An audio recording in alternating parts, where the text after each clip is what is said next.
adequados, mas só com uma pessoa que eu respeitasse a questão do diálogo é que esse livro poderia existir. Então, quando eu imaginei convidar o Padre Fábio através de um outro padre que conhecíamos em comum, eu imaginei um diálogo e não um debate, como está em moda na internet, que as pessoas pedem para você dar respostas que lacrem. A minha vontade é que nenhuma pergunta ou resposta que nós tivéssemos um para o outro lacrasse. Que ninguém terminasse o livro dizendo: venci, derrotei, a minha posição é a melhor, eu tenho a chave, você. O Padre Fábio é um homem de fé. E por que eu não sou uma pessoa de fé? E por que o mundo tem espaço para essa convivência? E para minha alegria, eu tenho a narrar, antes de passar a palavra ao Padre Fábio, duas descobertas. Primeiro, algo que eu não disse a ele, mas contei no avião anteontem ao arcebispo de Cascavel, que veio ao meu lado, e nós ficamos debatendo Nossa Senhora de Loreto, padroeira da aviação, em função da turbulência. E conversei com ele sobre o texto, e ele me perguntou algumas coisas. Eu disse: olha, Dom Bruno, uma das grandes descobertas desse livro é que eu imaginava, por não gozar da amizade anterior ao livro com o Padre Fábio e nem conhecê-lo pessoalmente, que eu encontraria uma personagem, como eu encontrei muitas na minha vida. Uma personagem. Dando um exemplo de um homem que me crismou no Rio Grande do Sul, Dom Vicente Scherer, arcebispo cardeal de Porto Alegre. Ele era uma personagem, esticava a mão para ser beijado, abençoava, saudava a multidão, como se estivesse como Evita Peron num... Dom Vicente era uma personagem e respeitável na sua fé e na sua erudição como personagem. E eu esperava do Padre Fábio uma personagem, o padre mais amado do Brasil, como a Planeta o batizou, um gigantesco vendedor de músicas, um evangelizador através da música, muito conhecido. E a minha primeira grande descoberta desse livro, que se iniciou lá no Rio de Janeiro, foi ter encontrado uma pessoa e não uma personagem. Isso foi uma grande descoberta.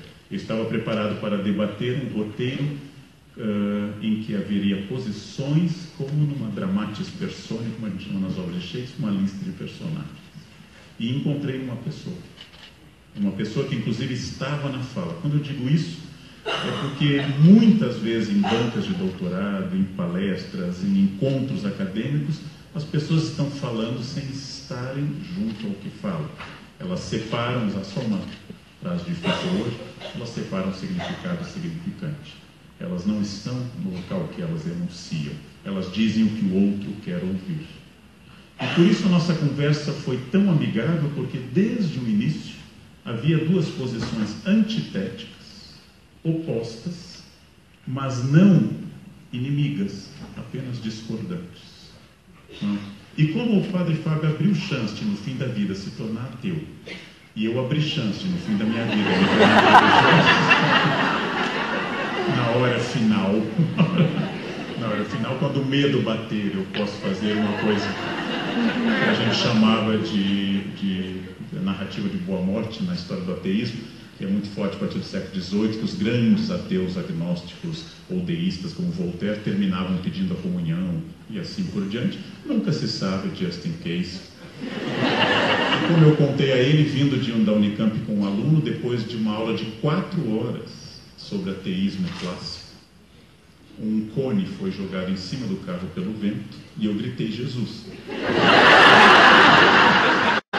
E o meu aluno perguntou: mas como é possível?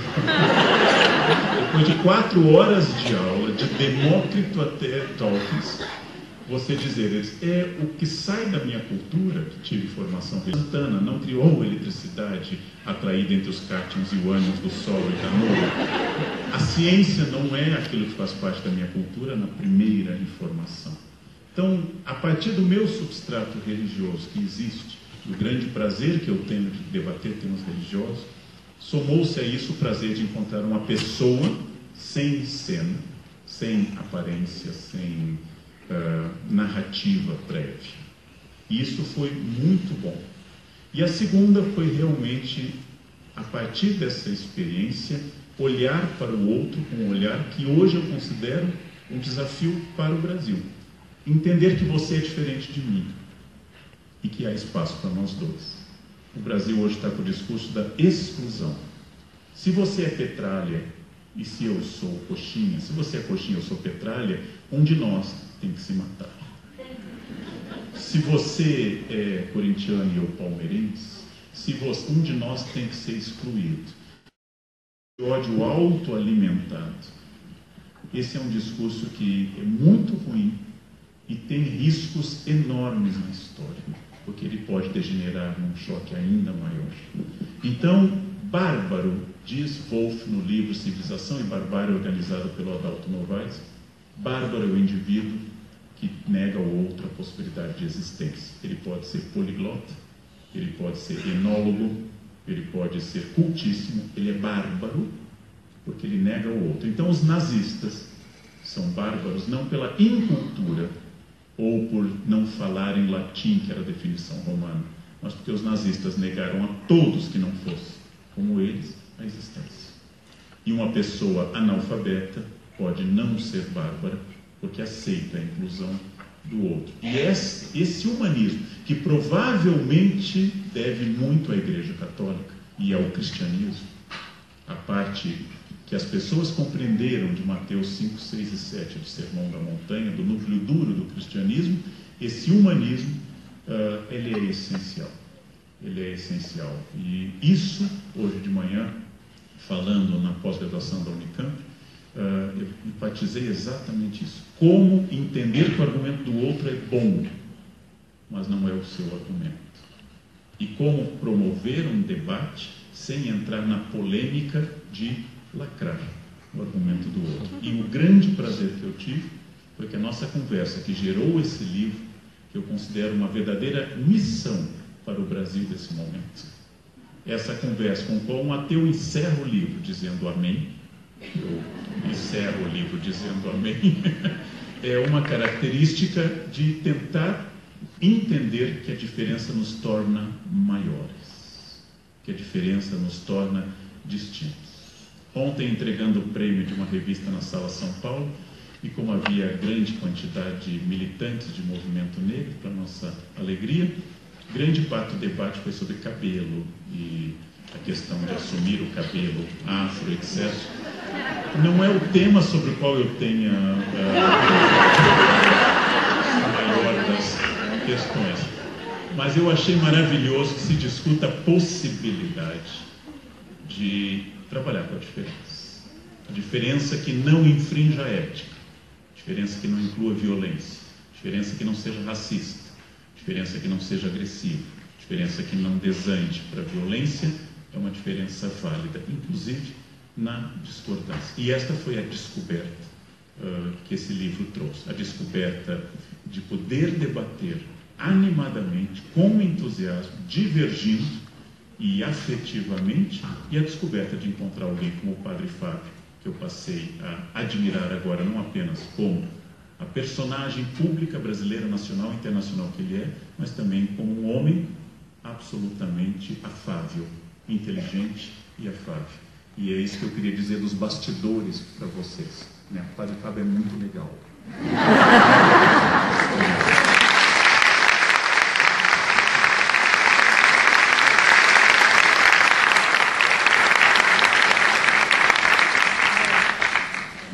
Mineiro que sou, discípulo de Guimarães Rosa, eu só enfrentei o sertão armado.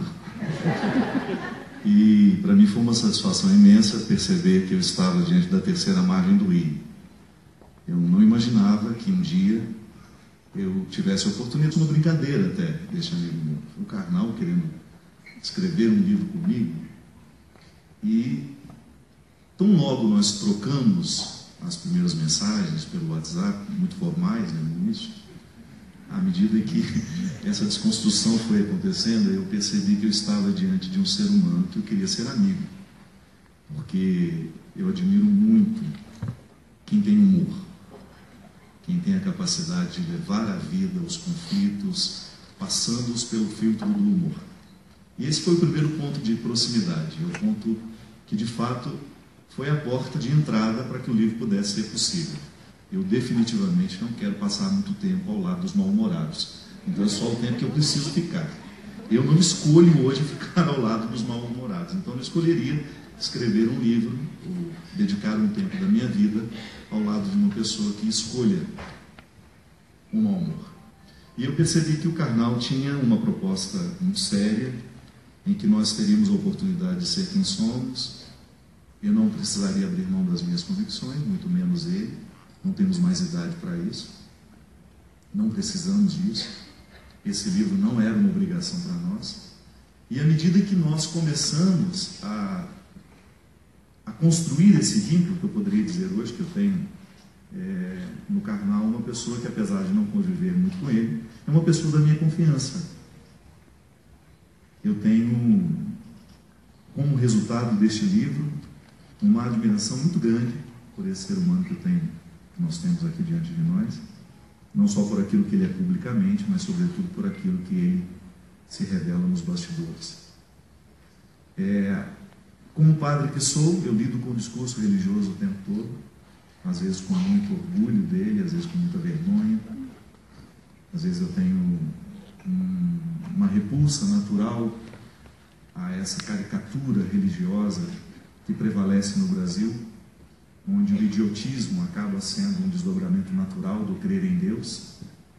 Eu, desde muito menino, não me encantava este Deus do sobrenatural, este Deus do impossível, este Deus que move as montanhas, porque era como se eu estivesse contrariando aquilo que na realidade eu vejo.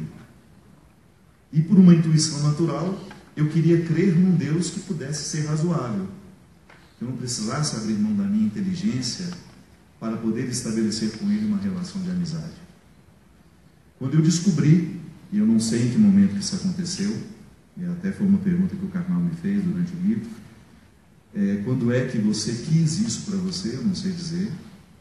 O fato é que hoje eu não sei retirar as convicções religiosas da minha vida. Todas elas muito amarradas à realidade, volto a dizer, nunca reverenciei, nunca tive necessidade desse Deus do impossível.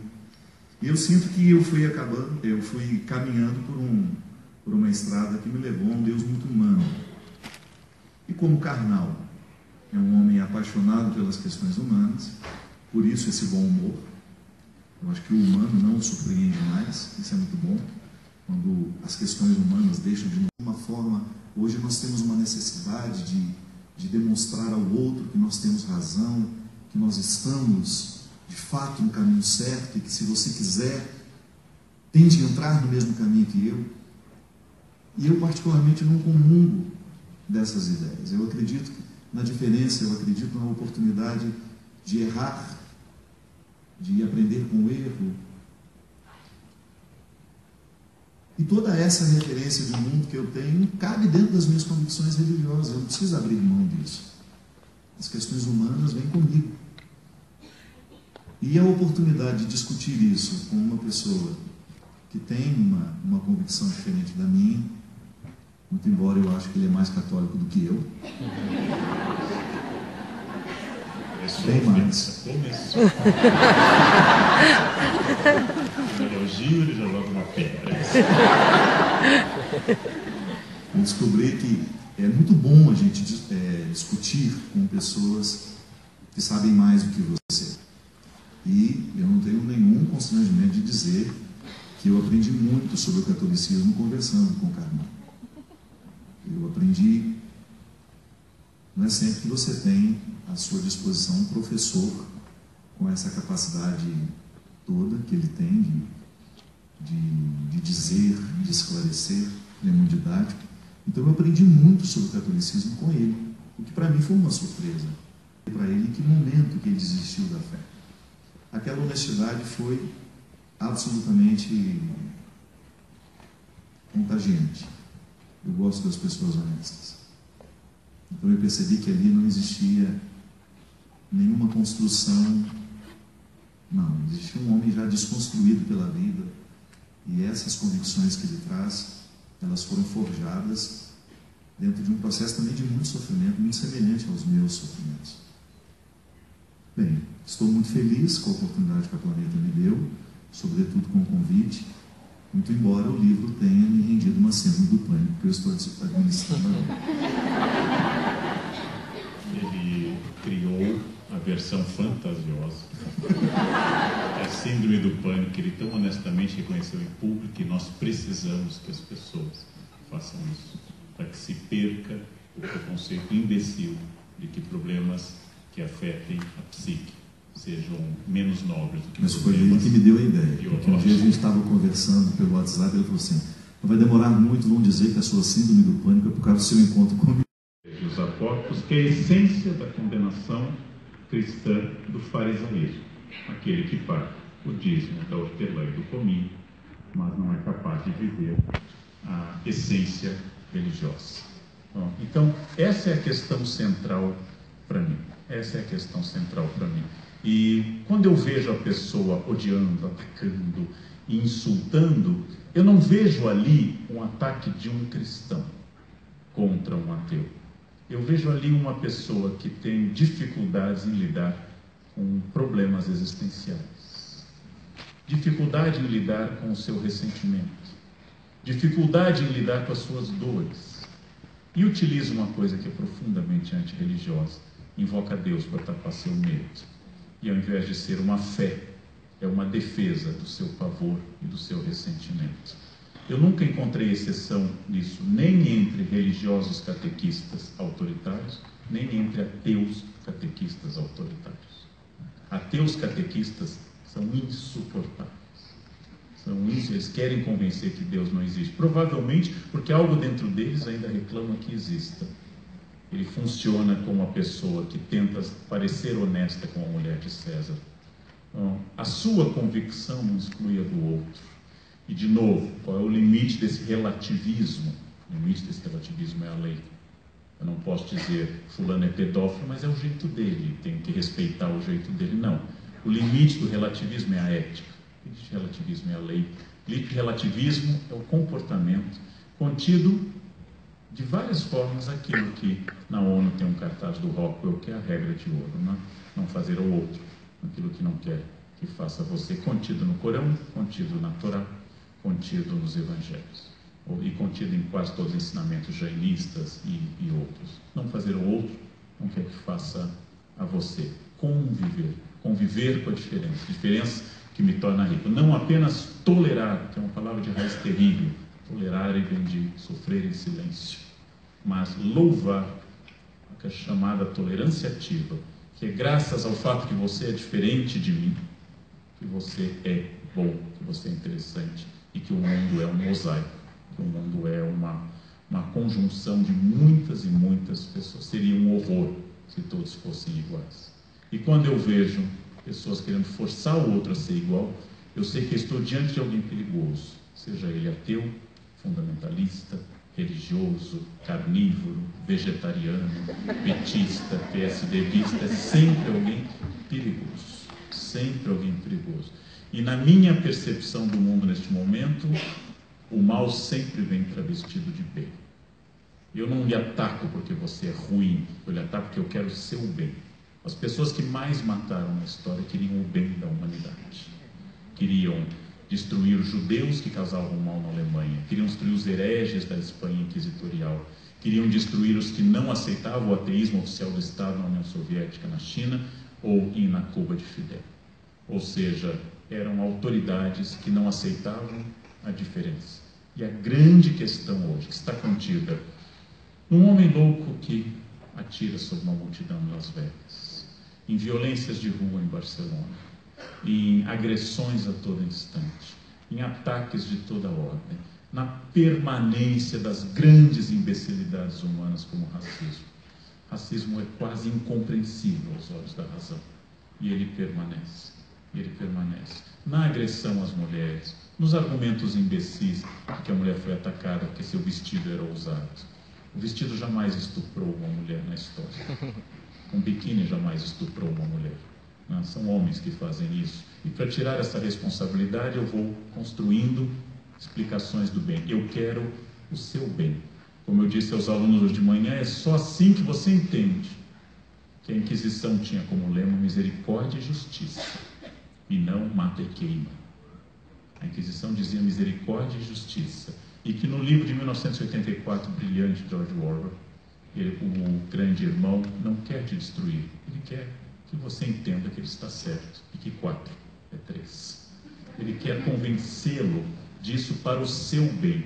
As pessoas que querem o meu bem geralmente são as mais violentas, são as mais agressivas. Não é à toa que a tirania do bem é a grande tirania da literatura, e não a tirania do mal. Então, entender essas coisas, como disse o Padre Fábio, o humano, o demasiado humano, como queria Nietzsche, as oscilações, nossos problemas, o fato de que todos somos limitados, somos perfectíveis e não perfeitos, somos um projeto em construção de trabalho, é um grande desafio, E eu acho que os diálogos ajudam muito a diminuir a minha prepotência, a minha vaidade, o meu orgulho.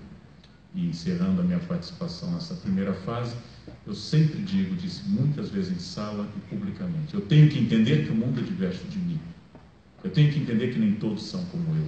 E a maior prova disso, eu tenho que entender que há quem gosta de coentro no planeta Terra. A existência de gente que gosta de coentro é um mistério profundo.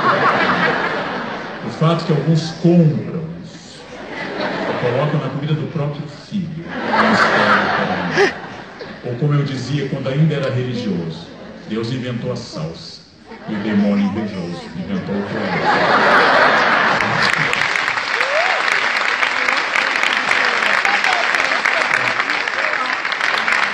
Basta eu dizer isso, e eu já sei que numa rede social aparece. O coentro é tipo nordeste, eu não gosto de nordestino, você é preconceituoso.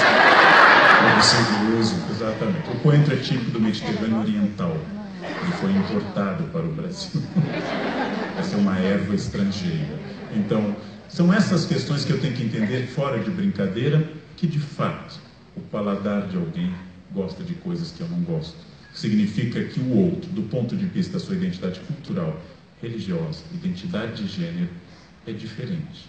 E que a grande lição que eu admiro no Evangelho, apesar de não ser religioso, é que Jesus procurou prostitutas, procurou samaritanos, procurou excluídos. Hoje procuraria transexuais, hoje procuraria pessoas diferentes. Jesus tinha horror às pessoas de bem. Ele detestava os fariseus. Ele tinha raiva dessa gente que faz jejum no Yom Kippur e joga cinza na cabeça. Ele tinha raiva do rico que dava esmola. Ele louvava a viúva e o órgão. Ele tinha nojo dos donos da verdade. Ele tinha nojo. E por isso que o versículo, conhecereis a verdade, e a verdade vos libertará, vem logo após o perdão à adúltera. Porque a verdade só pode ser não. Ou seja, é essa a grande lição. Minha admiração por líderes religiosos e suas ideias, minha admiração pelos fundadores do jainismo, minha admiração por Jesus, minha admiração por grandes líderes religiosos como Abraão, está nessa percepção. Deus não é a cena. Deus é uma vivência orgânica que alguns têm e transforma a sua vida para melhor. O resto seria mais coerente que fossem ateus. Seria bem mais coerente que fossem ateus. O mundo seria um lugar melhor se os não religiosos de verdade se assumissem como não religiosos. Porque é muito sério invocar Deus para justificar a sua hipocrisia, e até hoje a minha experiência é que quase todo canalha é um homem de fé e vai regularmente à igreja, ainda que haja canalhas ateus também. E para lembrar sempre, no nosso congresso tem um crucifixo, e diariamente tudo que é feito lá é sob os olhos de Jesus, que, como eu disse na televisão, tem o azar de ter sido em vida crucificado ao lado de 2 ladrões apenas. E agora? Com outra situação, né? Com outra situação. Bom, era isso.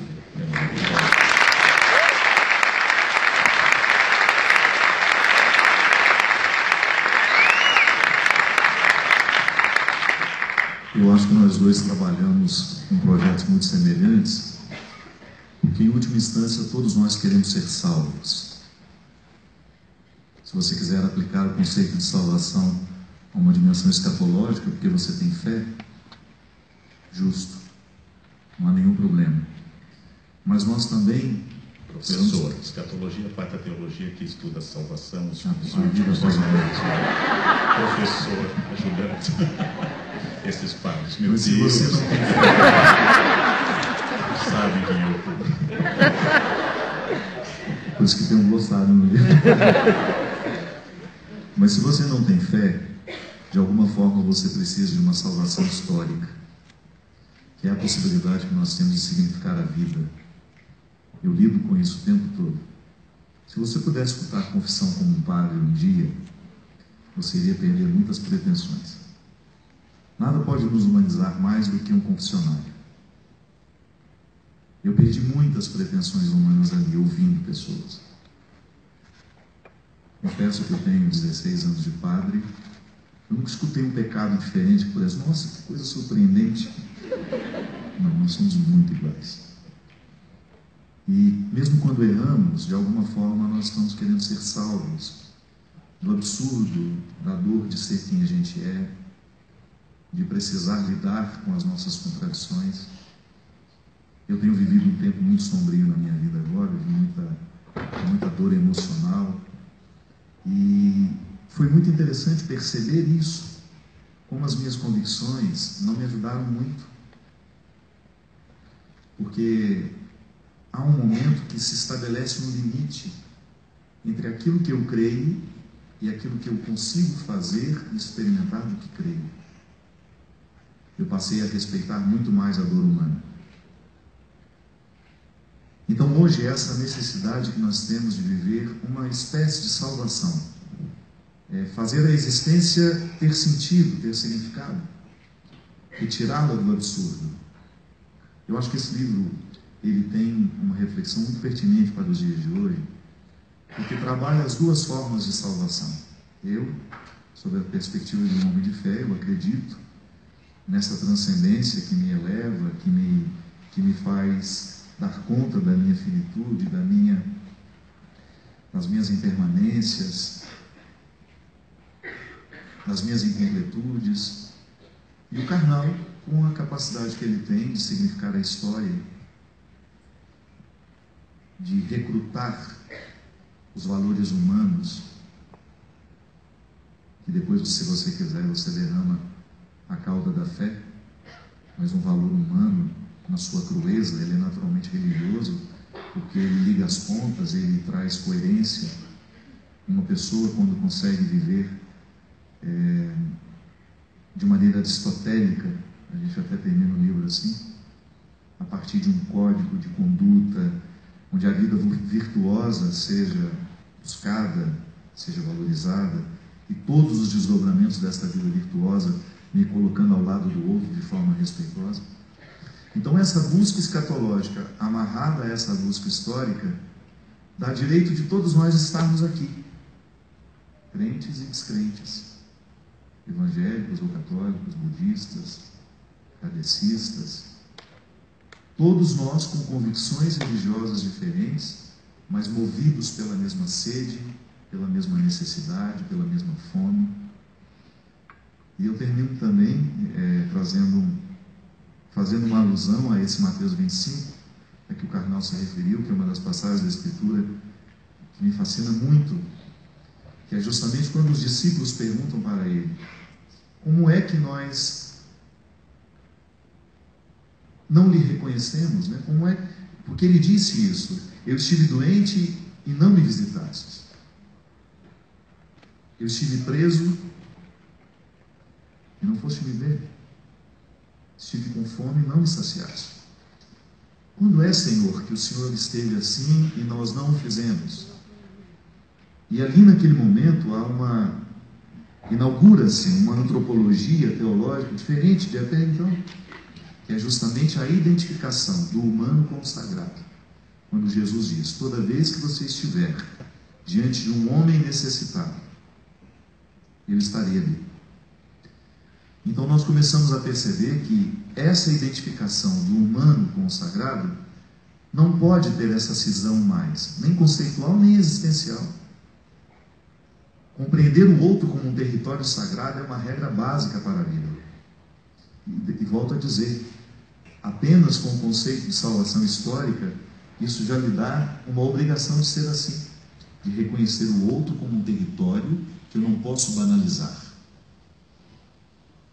Reconhecer o outro como um território que merece a minha reverência. Por quê? Nós somos todos iguais. Sofremos pelas mesmas causas e nos alegramos por razões muito semelhantes. De compreender essa verdade de fé, que também é histórica, eu acho que a gente dá um passo rumo a uma evolução tão necessária para os dias de hoje. Às vezes eu me percebo retrocedendo muito, quase que virando um tribal, tentando defender aquilo que é meu e de risco nesse momento.